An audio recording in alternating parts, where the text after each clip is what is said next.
When applying to colleges tell many students to have numerous extracurricular activities, many leadership positions, phenomenal grades, amazing SAT and ACT scores, and be passionate about something.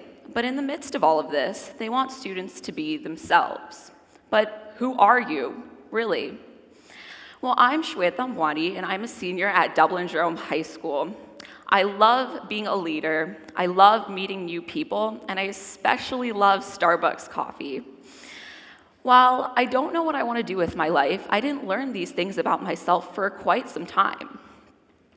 How many times have you heard a teacher, mentor, or friend tell you to just be yourself? I assume quite a few. What many of these people don't understand is that hundreds of young adults don't know who they are. I also did not know who I was for quite some time.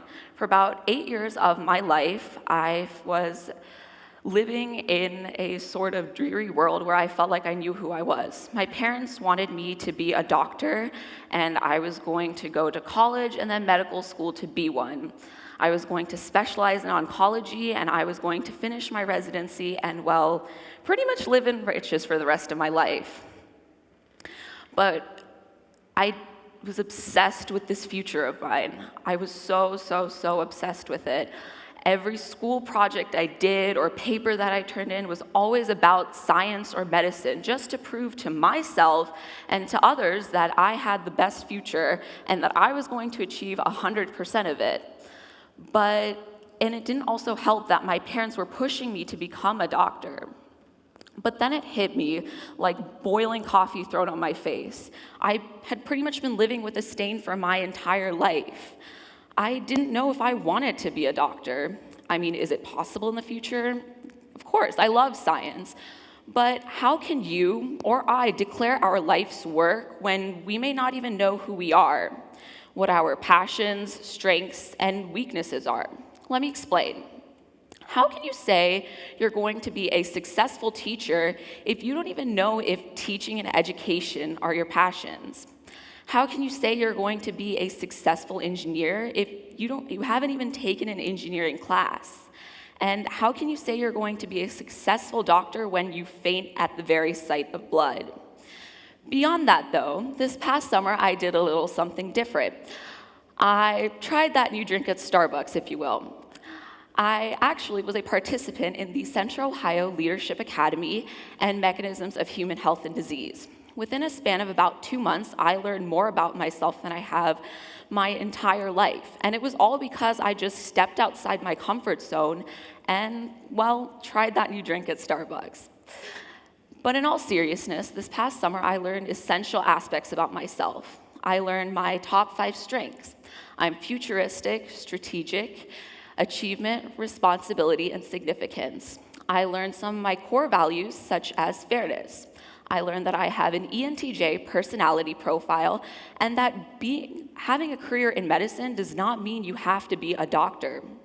But enough about me. Society has pushed teens and young adults all over the world to inaccurately believe in themselves. Through societal values such as money and, well, money, many people have grown up thinking that they need a job that has a high salary regardless of considering their wants and passions. Daniel Galati, the CEO and founder of Fashion Steak and graduate of the Harvard Business School, conducted a study on 30 professionals from various backgrounds from the ages of 28 through 58 in order to study the top 5 career regrets. Guess what the number 1 regret was? I wish I hadn't taken the job for the money. Furthermore, many young adults, families have pushed these young adults to unauthentically believe in themselves. Much like my story, many young adults are facing the same pressures that I did, and it's not something that anybody should have to face. Society and family should focus on the happiness of everyone. I've learned so much about myself in the past 6 months, yet I still don't know what I want to do in my future. And at first, this was quite concerning because I have a strength of being futuristic. However, I realized that I will never get this very moment back once it's gone. This exact moment right here, it's gonna be gone. And therefore, I choose to be happy. I'm happy enjoying my life as a senior in high school, appreciating my wonderful teachers, having so much fun with all my friends, and having fun in all the classes I'm in. I'm happy being privileged, understanding how privileged I am, and, well, understanding that I have a world of happiness ahead of me. Okay, sorry, too much happiness. If I could tell you one thing, it's that being confused and unsure about your future and unsure about yourself is all part of growing up.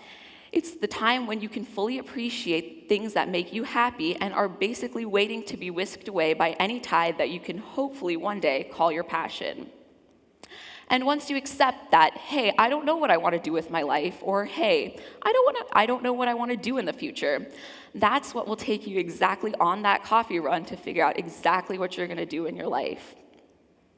So I have a call to action for today. 1, stop telling people to be themselves. Tell them to be happy instead. And 2, focus on your happiness, because it will eventually lead you to find out about yourself as long as you're open to the opportunities around you. And finally, I want to leave you with a quote by former President Abraham Lincoln. People are just as happy as they make up their minds to be. So I challenge you, the next time you go out to get coffee or tea, do it with a smile on your face, because ultimately, that's what will make you happy and that's what will count in the future. Thank you.